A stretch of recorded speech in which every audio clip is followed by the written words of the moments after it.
Israel রাষ্ট্র তাদের স্বাধীনতার ৭৫ বছর পার করেছে। বর্তমানে জাতিসংঘের সদস্য দেশের সংখ্যা ১৯৩টি, যার মধ্যে ১৬৪টি দেশ ইসরায়েলকে স্বীকৃতি দিয়েছে। অথচ এই ভূখণ্ডের যারা প্রকৃত মালিক, সেই ফিলিস্তিনিরা আজও স্বাধীন দেশ হিসেবেই আত্মপ্রকাশ করতে পারেনি। ইসরায়েল ফিলিস্তিনি যুদ্ধের একদিকে রয়েছে ইসরায়েলি ডিফেন্স ফোর্সেস বা আইডিএফ এবং অন্যদিকে রয়েছে হামাস। পশ্চিমা বিশ্ব ইসরায়েলের নারকীয় হত্যাযজ্ঞকে বাহাবা দিলেও ফিলিস্তিনের পক্ষে হামাস যদি প্রতিরোধ গড়ে তোলে, তখন হামাসকে বলা হয় সন্ত্রাসী সংগঠন।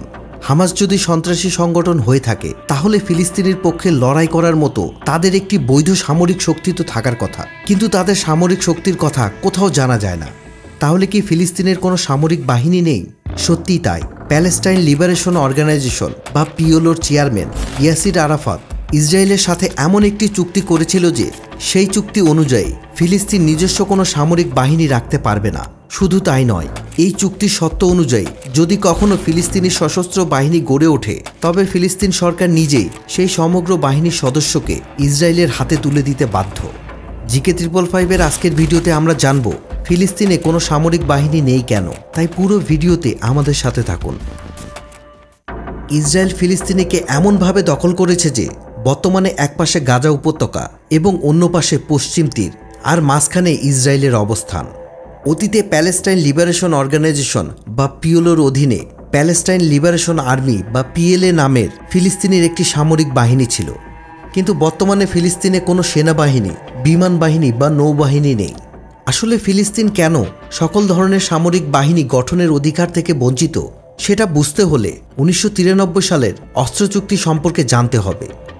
ইসরায়েলের সামরিক বাহিনী অনেক শক্তিশালী হলেও ইসরায়েল ফিলিস্তিনি শান্তি প্রক্রিয়ার অংশ হিসেবে ইসরায়েল বরাবরই চেয়েছে ফিলিস্তিন হবে সামরিকভাবে নিরস্ত্র একটি দেশ।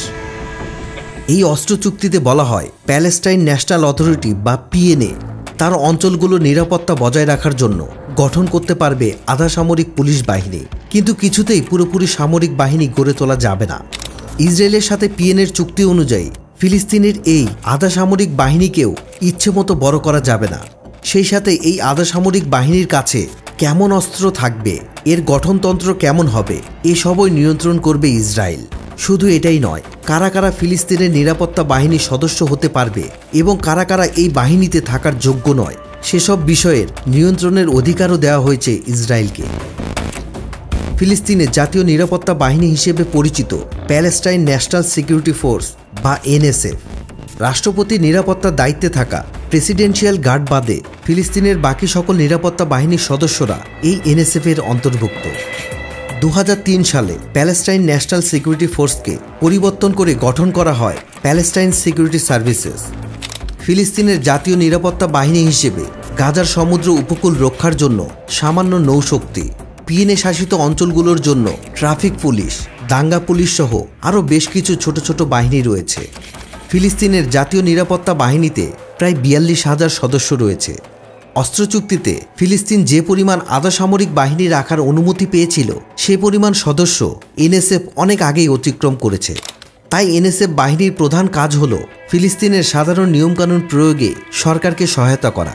তবে প্রকৃতপক্ষে এটি একটি অকার্যকর বাহিনী, যা অনেক ক্ষেত্রেই উল্টো ফিলিস্তিনের স্বার্থবিরোধী কাজেই ব্যবহার করা হয়েছে। NSF-এর আরেকটি কাজ হল যাদের PNA সরকারের সাথে কোনো সম্পর্ক নেই এবং ইসরায়েলের বিরুদ্ধে কাজ করে এমন সশস্ত্র বাহিনীর সদস্যদের গ্রেপ্তার করতে ইসরায়েলের সামরিক বাহিনীকে সহায়তা করা। দি জেরুজালেম পোস্ট পত্রিকায় বলা হয়, অতীতে ফিলিস্তিনের নিরাপত্তা বাহিনী কোনো সশস্ত্র সংগঠনের সদস্যকে গ্রেপ্তার করে ছেড়ে দিত, কিন্তু গোপনে আবার ইসরায়েলি বাহিনীকে খবর দিয়ে দিত যে এইমাত্র তারা একজন জঙ্গিকে ছেড়ে দিয়েছে। তখন ইসরায়েলি বাহিনী তাকে আবার গ্রেপ্তার করত। এভাবেই ফিলিস্তিনের নিরাপত্তা বাহিনী নিজেদের জনগণকে না খেপিয়ে ইসরায়েলের সাথে গোপনে গোপনে কাজ করেছে। আর এই সবই ঘটেছে ফিলিস্তিনের ওয়েস্ট ব্যাংক বা পশ্চিম তীরে। কিন্তু ফিলিস্তিনের অপর পাশে অর্থাৎ গাজা উপত্যকায় একদম উল্টো চিত্র দেখা যায়। ফিলিস্তিনের দুটি রাজনৈতিক দল হচ্ছে PLO এবং হামাস। PLO সংখ্যাগরিষ্ঠ পশ্চিম তীরে আর হামাস হচ্ছে গাজাতে। অতীতে অস্ত্র চুক্তি অনুযায়ী PLO কোনো সামরিক বাহিনী গঠন করতে পারবে না। এটা ফিলিস্তিনে ওয়েস্ট ব্যাংক বা পশ্চিম তীর মেনে নিলেও এই বিষয়টা হামাসের গাজাবাসী কখনো মেনে নেয়নি। এমনকি হামাস শাসিত গাজা উপত্যকা ইসরায়েলের কোনো শাসন মানে না। তাদের নিজস্ব মিলিটারি আছে, তাদের অঞ্চলে ইসরায়েলের পুলিশ ঢুকতে পারে না। তারা নিজেরাই সেখানকার নিরাপত্তা দেয়। তাদের আর্টিলারি ইউনিট রয়েছে এবং তাদের কাছে ভারী অস্ত্র রয়েছে, যার বেশিরভাগই তারা নিজেরাই তৈরি করে। ইসরায়েলের শর্ত না মেনে নেওয়ায় গাজা উপত্যকাকে ইসরায়েল চারদিক থেকেই অবরুদ্ধ করে রেখেছে। গাজার দুই পাশে রয়েছে ইসরায়েল, একদিকে মিশর, আরেকদিকে সমুদ্র। এই গাজা উপত্যকাকে বলা হয় পৃথিবীর সবচেয়ে বড় জেলখানা। বর্তমানে হামাস শাসিত গাজায় প্রায় 40,000 সৈন্য রয়েছে। তুলনামূলক ছোট এই সামরিক বাহিনীর সক্ষমতা বিশ্বের বহু রাষ্ট্রকে অবাক করে দিয়েছে।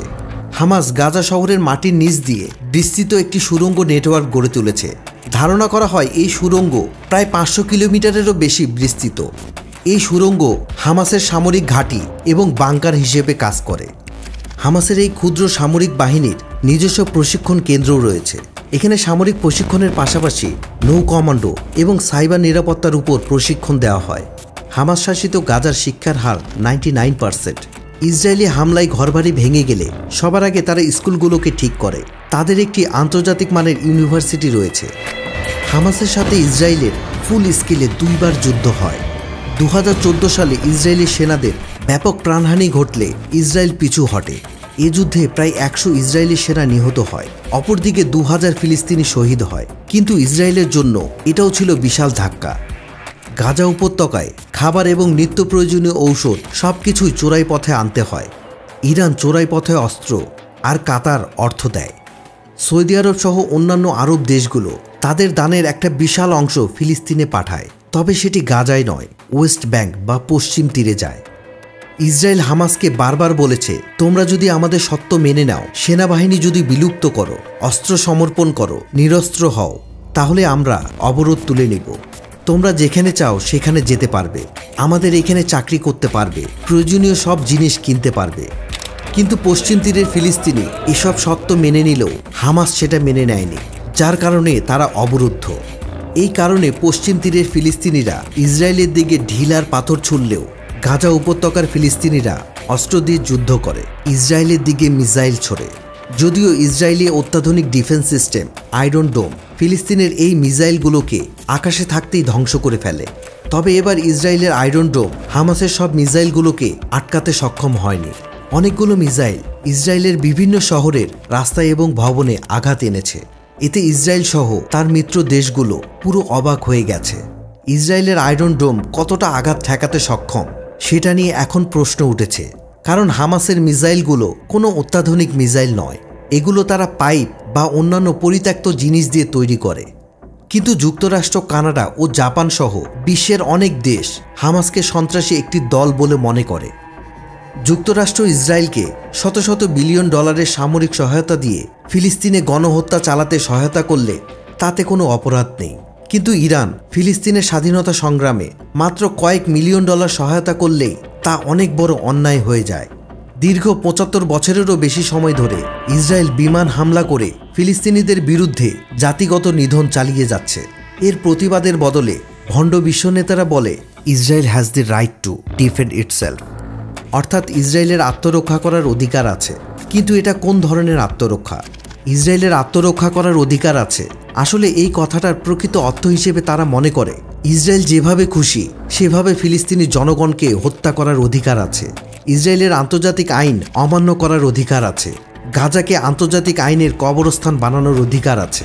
যে রাষ্ট্রের জন্মই হয়েছে ভণ্ডামি, লুটতরাজ, খুন এবং সন্ত্রাসের মাধ্যমে, তাদের থেকে এর চেয়ে ভালো কিছু আশা করা যায় না। আসলে ইসরায়েলের এই ইহুদিরা হচ্ছে একটা প্রতারক জাতি। ইতিহাসের সবচেয়ে বড় খলনায়ক অ্যাডলফ হিটলার কেন 60 লক্ষ ইহুদিকে হত্যা করেছিল তা জানতে এই ভিডিওটি দেখে নিতে পারেন। ডিসক্রিপশন বক্সে লিঙ্ক দেওয়া থাকবে। ভিডিওটি ভালো লেগে থাকলে লাইক ও শেয়ার করবেন।